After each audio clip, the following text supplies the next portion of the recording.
சித்தி,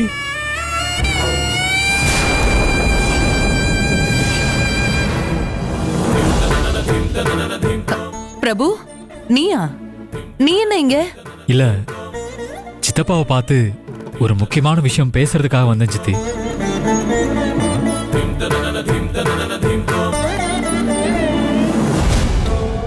சித்தப்பாவா? யாருப்பா உனக்கு சித்தப்பா? எங்க? நீ எதுவும் பேசாத மம்மி. உன் புள்ள கேடு கட்டவங்க இருக்கிற இந்த வீட்டு வாசல்ல கனவுல கூட வந்து நிக்க மாட்டான்னு சொன்ன.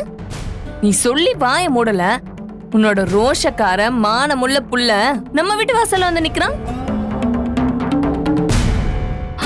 ஒருவேளை அட்ரஸ் மறந்துருப்பானோ? இத பாரு, நீ எதுவும் பேசாத. நீ வாயை மூடிக்கிட்டு பேசாம இரு. ஏய், நீ வாய மூடிக்கிட்டு பேசாம இரு. இது நானும் என் பொண்ணும் பேச வேண்டிய நேரம்.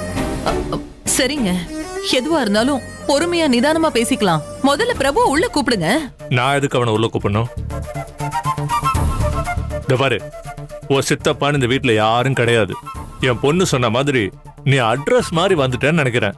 நீ அக்கம் பக்கத்துல இருக்கிற வேற வீட்டுல போய் கேட்டு பாரு. போ போ போ போ போ போ. சித்தப்பா, உங்களுக்கு என் மேல கோபம் இருக்குன்னு எனக்கு நல்லா தெரியும்.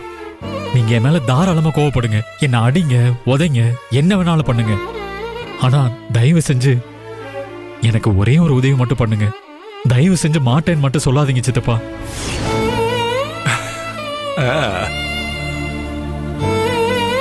ஏம்மா, உதவி பண்ணணுமாமே?